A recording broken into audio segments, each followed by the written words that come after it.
Bonjour et bienvenue sur ce nouveau tutoriel consacré à la mise à jour d'un projet sur Symfony 3 avec Composer. Alors les prérequis, ça va être d'avoir la VM Linux ou Debian avec Symfony d'installer, un accès root et utilisateur, une connexion internet. Pour les étapes, on va accéder à la VM en utilisateur puis en root, on va supprimer le cache, on va mettre à jour le projet via Composer et puis on va vérifier que ça marche.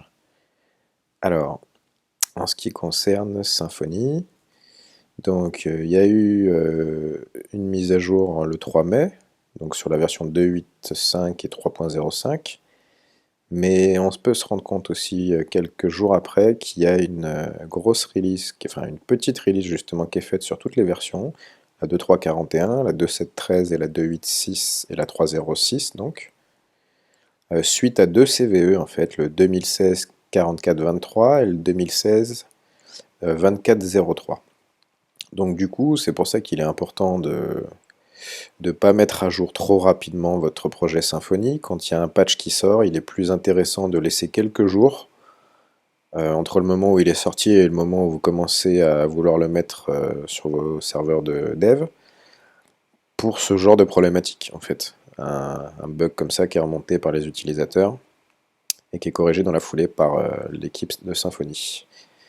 Voilà, donc on va revenir sur notre site, donc on est toujours sur cet état classique, on va venir sur notre console, donc on est bien sur une version 3.0.3. Je vais passer en SU,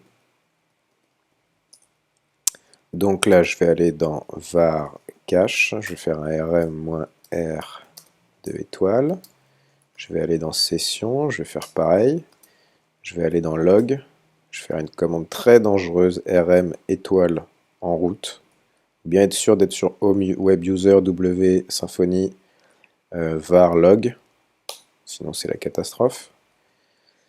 Je peux faire un exit. Quand c'est fait, je vais faire un cache clear, comme ça. Ok, donc après un petit chmod pour remettre les droits, voilà, on est bien. Du coup, là, je peux faire un php composer.far et je vais faire un self-update d'abord. Ok.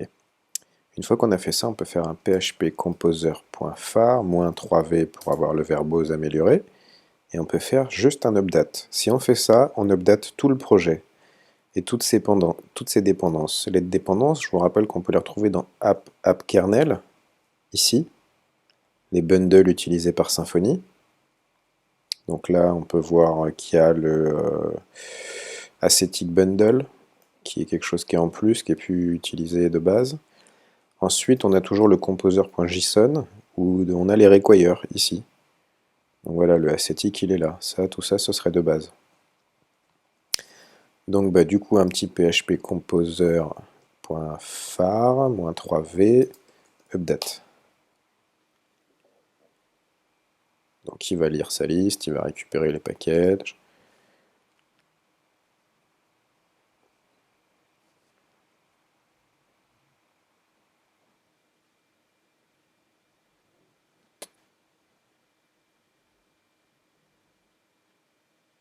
Donc il a fini de récupérer et de lire toutes les nouveautés. Et il va commencer à mettre à jour le projet et tous ses composants sous-jacents. On voit qu'il récupère la version 3.06 de Symfony au lieu de la 3.03. Et il remove la 3.03 plutôt.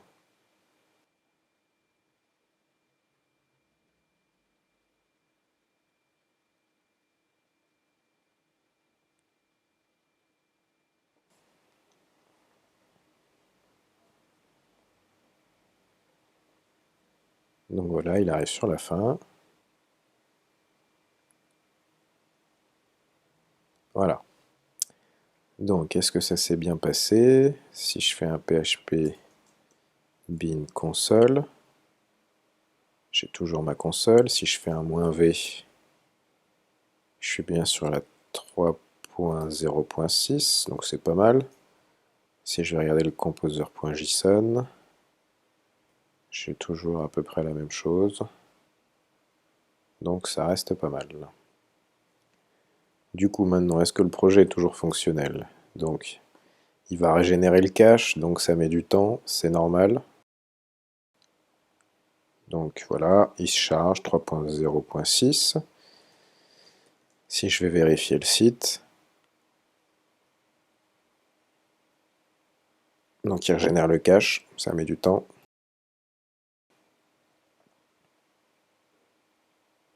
Voilà. Donc là, c'est fonctionnel.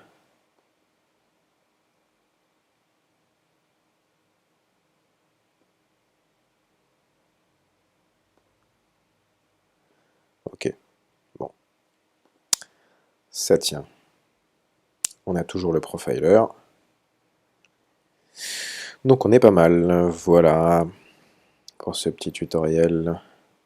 Donc on a bien accédé à la VM en utilisateur, en route, et puis on a supprimé le cache dans var cache, var session, var log. On est repassé en utilisateur, on a mis à jour le projet via la commande composer update, en mettant à jour le composer.phare avant. On a fait notre petit test, et puis je ferai la sauvegarde tout à l'heure. Voilà, merci.